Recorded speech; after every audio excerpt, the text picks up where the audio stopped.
What is the best quality RV to purchase in 2024? We don't have all the information, but we might be able to help you out with that. Plus a winter travel weather outlook and a whole lot more. This is RV Miles. Boy, oh boy, there have been a whole lot of stories in the last week across the country about RV fires. It's that time of year when people start to heat their RVs and they just really like to use space heaters. Please, please, please exercise an abundance of caution if you're using space heaters or heating your RV's underbelly, or if you freeze up your water lines and try to find creative ways to thaw them out. I troll through about every headline there is about the RV industry and RVing and camping almost every single day, and when fall comes around, it's so disheartening to see so many of the headlines be about RV fires. Make sure to take a moment to check your smoke detectors and fire extinguishers, and don't be afraid of that propane furnace. It's safer than a space heater, and it's cheaper if you're paying for the electricity. Well, the RV Dealers Association, this big association of RV dealers across the country, has released this year's set of Quality Circle Awards. These are RV manufacturers that ranked the highest on the annual Dealer Satisfaction Index survey done by the Dealers Association. So these are not necessarily the brands the customers are the most happy with, but what the dealers are the most happy with. I think it's still a good barometer for quality, though. It's the best thing we have out there, really. But know that among the criteria in this survey, besides the actual construction quality and warranty service and parts and all that, is how well these units sell. It's 1/4 of the score. So that's a big piece of the matter, and frankly, buyers don't necessarily buy quality. Regardless, the towable RV brands receiving awards this year are Airstream, Alliance RV for their Avenue, Paradigm, and Valor series, Brinkley RV, Crossroads for their Zinger and Volante series, East to West for Ahera, Tandera, Alta, Delaterra, and Silver Lake trailers, Forest Rivers, Flagstaff travel trailers, fifth wheels, and Shamrock expandables, Rockwood travel trailers, fifth wheels, and Rue expandables. Those are both the same, by the way. Sandpiper, Sierra, Cedar Creek, and Riverstone, all under Forest River. Grand Design RVs, Imagine, Momentum, Reflection, Solitude, and Transcend. Gulfstream Coaches, Vintage Cruiser, and Vista Cruiser. Highland Ridges, Open Range, and Mesa Ridge. The whole Jayco line. Keystone RVs, Cougar, Montana, and High Country. KZ RVs, Durango, Durango Gold, Venom, V-Series, Sportsman, Sportsman Sportster, Sportsman Classic, Spree Connect, and Spree Escape. Starcraft, and Venture RVs, Sports Track, and Status. The motorized RV manufacturers are a much smaller list: Airstream, Jayco, Leisure Travel Vans /EEE, and Pleasureway. I'll put a link to the whole list in an article from rvbusiness.com in the description. The survey covers 473 dealership locations in the US and Canada, and there's a train in the distance. Yay! The United Auto Workers and Ford have reached a tentative agreement to end the strike that's been going on for about 6 weeks. The union announced Wednesday night workers will get a 25% pay increase overall and will raise the top wage to more than $40 an hour, with starting wages jumping to over $28 an hour. It also includes reinstatement of cost of living adjustments and a 3-year path to top wages.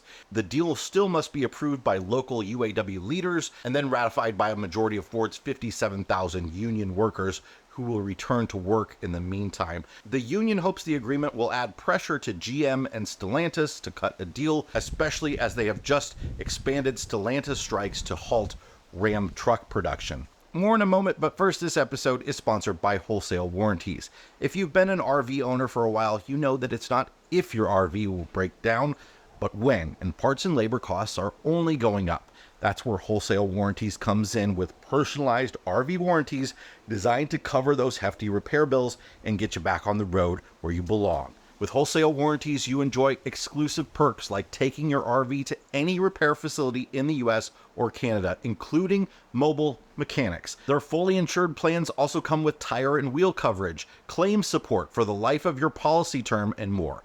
Visit wholesalewarranties.com today to get a free quote and travel with peace of mind on your next RV trip. Well, this year, El Nino is in place heading into the winter for the first time in 4 years, driving the outlook for warmer than average temperatures for the northern tier of the continental U.S., according to NOAA's U.S. Winter Outlook, released recently by the Climate Prediction Center. From December through February, NOAA predicts wetter than average conditions for northern Alaska, portions of the west and southern plains, southeast, Gulf Coast, and lower mid-Atlantic, and drier than average conditions across the northern tier of the U.S., especially in the northern Rockies and high plains and near the Great Lakes. Love's truck stops are continuing to expand their RV services nationwide. Since they started adding RV hookups in 2022, they have incorporated sites in 33 stores. The company has also constructed 11 dedicated Love's RV stops, which are basically an RV park, catering to those looking to have prolonged stays with extra amenities. 2 more of these are set to open up in Colorado and South Dakota by year's end, and by early 2024, which is very soon, Love's anticipates its RV parking footprint to span 51 sites with an aggregate of 1,130 hookups. It would be nice if more of them added dedicated RV fueling stations. Eureka camping tents have been around for 128 years, but the brand may be disappearing from shelves. Johnson Outdoors Inc., which bought Eureka in 1973, announced last week that it would exit the company's product lines. Eureka tents and other camping gear will remain available through 2024 as Johnson Outdoors winds down operations, according to a press release. The parent company will instead focus on its Jetboil franchise and the cooking segment overall. In 1895, Eureka began making canvas wagon covers, horse blankets, and custom camp tents. Johnson Outdoors also makes Old Town canoes and kayaks, Humminbird marine electronics and charts, and Scuba Pro dive equipment. A new study by AAA found that in-vehicle tire pressure monitoring systems are generally pretty accurate, but drivers should still check their tire pressure manually. AAA engineers evaluated 11 passenger vehicles, 2022 to 2024 models, including sedans, pickups, and SUVs with direct TPMS, which uses air pressure sensors mounted inside each wheel. According to the study, the average percentage difference between displayed and actual tire pressure was off by no more than 1.5% in either direction. The amber warning TPMS light illuminated when tires were underinflated to 75% of the posted pressure of 5 of the 11 test vehicles. 5 of the 6 remaining test vehicles illuminated the TPMS warning dashboard light when tires were deflated to about 70%. 1 of the 11 vehicles never displayed a warning light at all. AAA urges drivers to utilize a tire pressure gauge or the displayed tire pressure in the instrument cluster rather than relying solely on the TPMS light to determine when a tire needs to be reinflated. TPMS lights only illuminate when 1 or more tires are severely underinflated, so drivers should regularly check the displayed tire pressure in order to be as safe as possible and to obtain the best fuel mileage. Of course, that's also going to apply to your added TPMS systems that you put on a trailer. And with winter approaching, it's important to remember that cold weather makes the air denser, so the pressure in the tires reduced, which can cause the dashboard warning light that goes on to turn off when it warms up.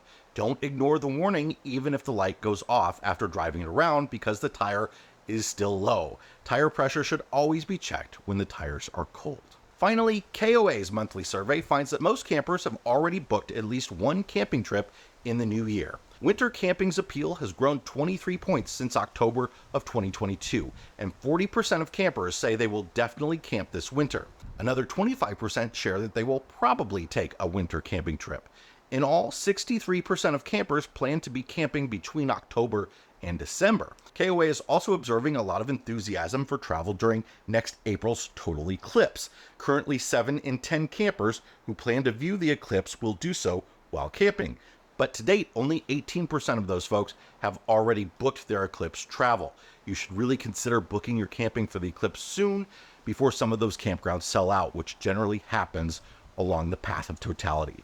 A few quick notes if you missed them. On our last couple of videos, we mentioned that Camping World is expanding its footprint even more with the acquisition of a 12 dealership chain in the South, that Grand Design will be making motorhomes, and Pebble has released their new prototype of the Pebble Flow, an EV travel trailer chassis. You can find those videos on the channel. I have a full tour of the Pebble Flow, plus an interview with the CEO this week over on the RV Miles podcast channel. That's it for this week's RV and camping news roundup. Please hit the like button if you got something out of this video. Subscribe if you want more like this, and we'll see you on the next one. Bye, everybody.